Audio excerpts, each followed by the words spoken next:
Hello and welcome to a CMS Forex Daily Market Recap. I'm your fundamental market analyst, Nick Nassad. Today is Wednesday, May 19, 2010. The euro rose from a fresh 4-year low in overnight trading, reaching the 1.2390 area against the greenback, amidst some speculation that European leaders may announce steps to support the common currency. This came after we had a slide in late New York trading yesterday following Germany's move to restrict naked short selling in some financial stocks and, more importantly, in government bonds and credit default swaps. The Federal Reserve declined to comment on any speculation about the ECB and other major central banks preparing to intervene in the foreign exchange market, so right now it's still just market chatter, but it did give the euro some support as traders were afraid to be squeezed out in their short positions if there was some kind of intervention. Over the past few weeks, the market has been very heavily bet against the euro. The thing is that the ECB and most Eurozone member nations don't really mind the lower euro because it will help their exports, but the problem is seeing the euro get to a much lower level in a very fast and volatile manner as opposed to a controlled decline. That was the case during May so far, in that we've had a very rapid slide in the euro, so we'll see if that forces some kind of action from policymakers. If we look at the euro-Swiss franc pair, we actually did see a very volatile rise in today's session as we moved from the 1.40 level all the way up to 1.43. The Swiss National Bank had been defending this 1.40 level in an attempt to keep the Swiss franc from strengthening against the euro. In today's trading, we saw a very sharp move upward, which suggested that we did have some kind of market intervention by the Swiss National Bank. This rise in New York trading was also a factor and partly contributed to the general rise in the euro in today's trading. Piggybacking on the euro gains, the pound dollar also rose after forming a double bottom in today's trading, and we did move above the high in between those two lows, which actually completed that pattern. In this pair, we moved above our short-term moving average, and we were testing the 100-period medium moving average in the 1-hour time frame. After that, the 1.45 level would be a very logical next level of resistance. If we actually go back to the euro dollar for a second, we do see that if we look at our moving average picture, that we moved above the 50-period moving average, which coincided with the 1.23 level, and we did in late New York trading move above the 100-period moving average as well. So that is some small bullish signs for the euro, though it's hard to bet for euro strength during this environment.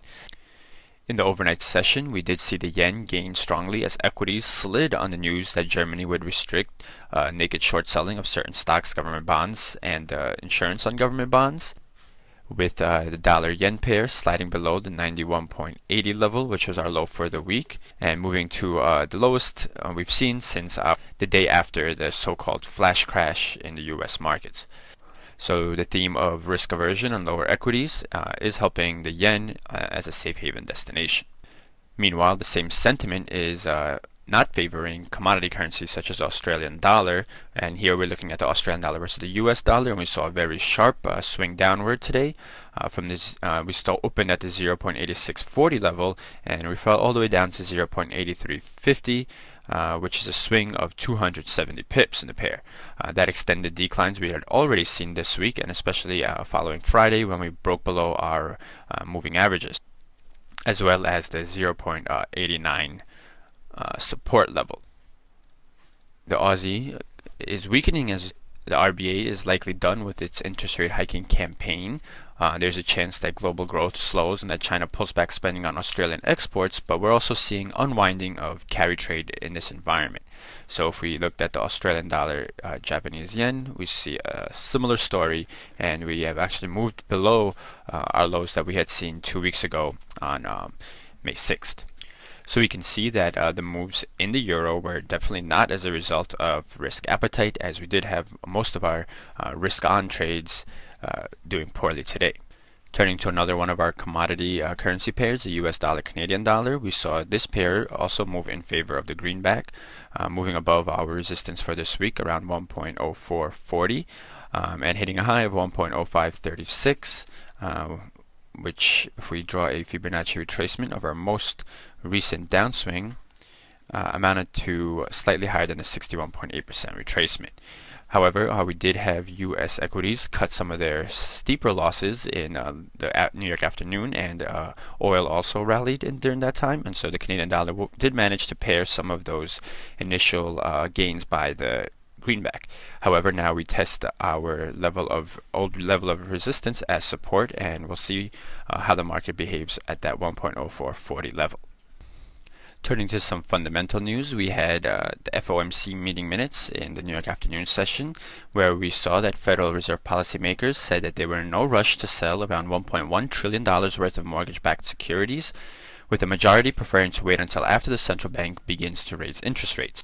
Most policymakers preferred to sell the mortgage securities and federal agency debt at a gradual pace over about 5 years, while a couple of members said selling the debt over 3 years would reduce the risk of higher inflation and wouldn't put undue strain on financial markets. The officials did raise the U.S. growth estimates for 2010 while lowering their outlook for unemployment and inflation. Some policymakers also said at the meeting that they were concerned about potential spillover to the U.S. from the Greek debt crisis, more than a week before European officials stepped in with an almost $1 trillion aid package, and then the Fed decided to restart their emergency currency swaps with the ECB. The minutes read, if other European countries responded by intensifying their fiscal consolidation efforts, the result would likely be slower growth in Europe and potentially a weaker global economic recovery. So we have seen that sentiment playing out in currency markets, as we've seen our commodity currency pairs slide, equities fall, and safe haven currencies doing well. Lastly, from the minutes, we see that officials expect inflation to remain below rates that would be consistent in the longer run with the Federal Reserve's dual objective of maximum employment and stable prices. Now, we did have the CPI for the data come out for the month of April, and we actually saw prices decline during the month unexpectedly, falling 0.1%. The first time that the CPI index was negative since March 2009. The so-called core rate, which takes out food and energy prices, was flat, and the annual rate was at 0.9%, which is the smallest 12-month gain in 4 decades. With inflation running below Fed policymakers' projections, the European debt crisis may actually even make prices even weaker as the value of the dollar gains, and that makes imports cheaper for the U.S., which lowers the overall CPI. So it's getting pretty hard to argue that America is at risk of high inflation currently, especially after today's data. Despite some of the loosest monetary and fiscal policy America has seen in a very long time, and even despite the current economic rebound. Taking a look at this chart, in the red line represents the core annual CPI, and we see that we are at a very low level, and the closest we've been to this low level was back in early 04. It has also been trending downwards, a negative sign for prices. The blue line, which represents all items, following a very steep decline during the recession and a rebound, we are again trending downwards the past several months. Such weak inflation will give the Fed further leeway to keep interest rates at their low levels.